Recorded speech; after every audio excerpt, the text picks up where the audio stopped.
You guys are live now. Chris, can you switch? Hey guys, how's it going? My name is Colin Judstra, and I'm here with two first-class aviation selects. We're going to kind of get their opinion on why they chose aviation and what they're excited for in the future. All right, so I'll let them introduce themselves. Yes. Go first, Chris. I'm Chris Kuczynski from the 22nd Company, Bayonne, New Jersey. I'm Michelle Zhen from 20th Company. My hometown is in Las Vegas, Nevada. Cool. And Chris, what's your service selection? So I'm going Navy pilot after graduation. Okay, Michelle? I'm going NFL. All right, so we have two different perspectives here, and I think both of them are going to have good insight onto what to expect after graduation. So the first question I'll go with is, why did you guys choose naval aviation, pilot and NFL? Michelle, you want to go first? Yes. So during Fleet Summer, my squad leader, who I really looked up to, was a mentor of mine who went NFL. And also, since I went to NABS, the superintendent of the Naval Academy, Vice Admiral Carter, he also came to speak to us, and I really looked up to him as well. And I thought he was a great speaker, and he was just a person I aspired to be. Awesome. Chris?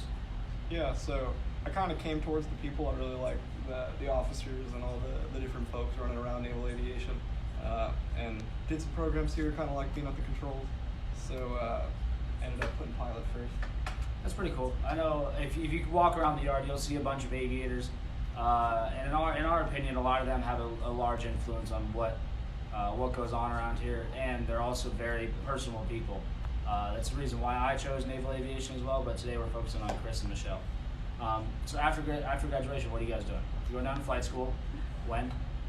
Yeah, so I'm heading down June 28th, and then got to do the PFP program here. Okay. So I'll be hopefully classing up for API sometime in the summer. API for you guys at home is aviation pre-flight indoctrination.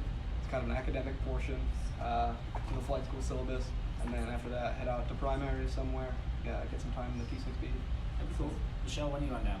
I'm going down September 20th, so my schooling will just be about 2 years, so it's a lot less than the pilots, and I'll just be learning how to control the weapons navigation system.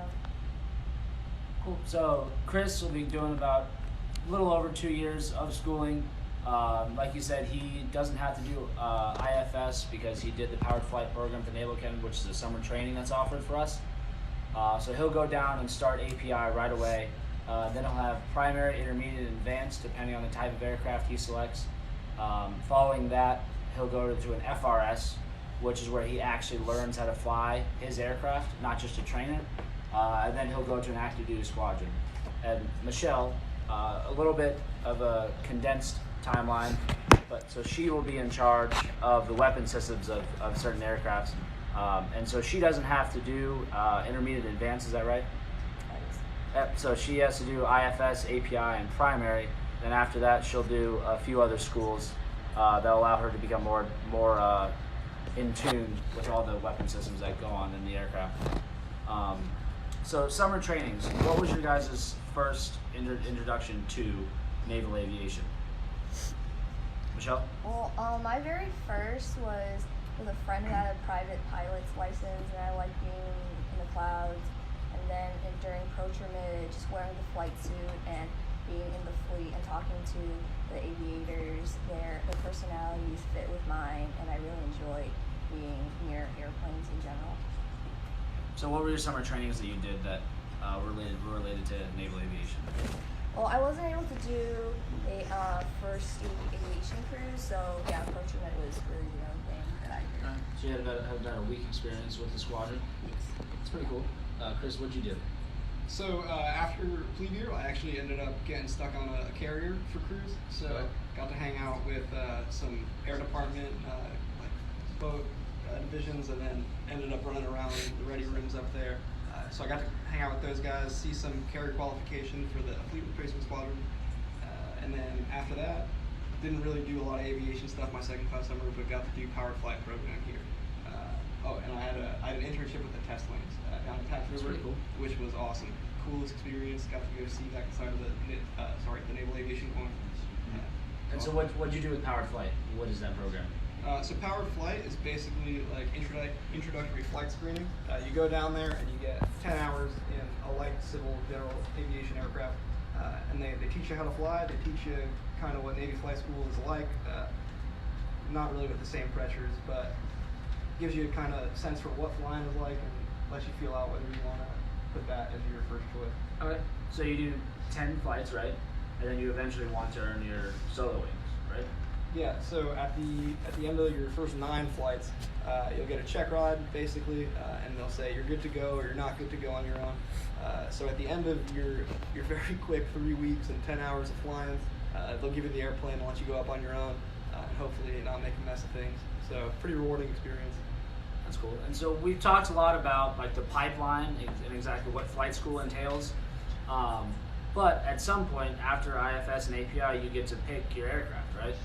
And half of, or not half, but a good amount of people will go rotary wing, which is helicopters and Ospreys, and the other will go fixed wing, which is jets, propeller driven aircraft. That's pretty much it.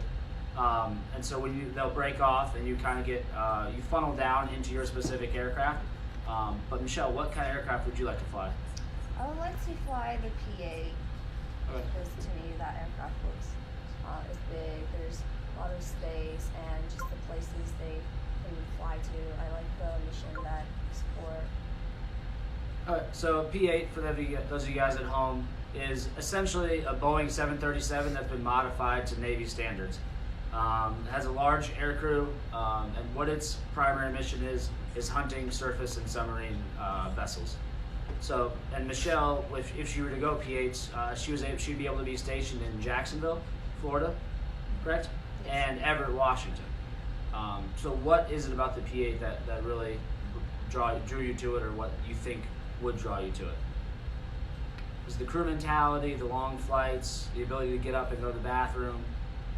Yeah, all of that, plus I did an internship at the Naval Academy where I worked at Naval Research Laboratory, and I was working on the Warbird, and we were pretty much just improving it, and the way that my researcher told me how, like, oh, this could be installed into the P8s when you start flying, and I got really excited that, oh, this technology that I've been doing my research on and like helping develop, I could be using it when I'm in the fleet. Mm-hmm. That's cool. Chris, what would you like to fly? Hopefully I get to end up, I really like to get in the pointy-nose side of things. I think that kind of the tactical jet missions is pretty cool. So if I were afforded that opportunity, it'd be awesome. But I'm excited to get out there and see what everything's about. There's not a bad platform that you can take out of flight school. So most aviators will tell you that they love what they fly. I've never met someone that hasn't. So yeah, I agree with that. And so at the Naval Academy, your service selection is based upon your order of merit, right? Your PRT scores, your academic scores, your military Cooper. Same thing in flight school. So your overall order of merit will determine how well you do and how well you get to choose what type of aircraft you fly. However, the needs of the Navy are also very important. So sometimes there'll be classes of 10 people, and all 10 people will do one type of aircraft. Sometimes it's very, but have you guys thought about where you wanted to go after flight school? Michelle? I think Jacksonville, Florida is a good place, but I would like to also go do OCONUS missions and go overseas. It'd be a lot of fun. yeah, like Michelle said, there's not really a bad city to end up in. With the pointy-nose side of things, it'll either be Lemoore, Oceania, so that's in Virginia Beach, or the forward deployed naval forces out in Japan. So I think if I had my way with things, I'd probably go to Japan first. Heard a lot of good things about kind of the missions that are going out there. So now both of you guys have been around aviation a little bit. Is there anything that you can tell the people at home or the underclassmen if they wanted to go to naval aviation or even Marine Corps aviation? Is there anything that you would recommend that they start doing now? Michelle? I think in my eyes, I saw that they always like to work hard and play hard. So understand you want to be on time, if not early, for important things such as like flight briefs, but also when you're done with work, be able to like sit back and relax and like enjoy life. Chris? Yeah, I mean, I guess if there were any tips for anybody that wants to go naval aviation, I would just start talking to people.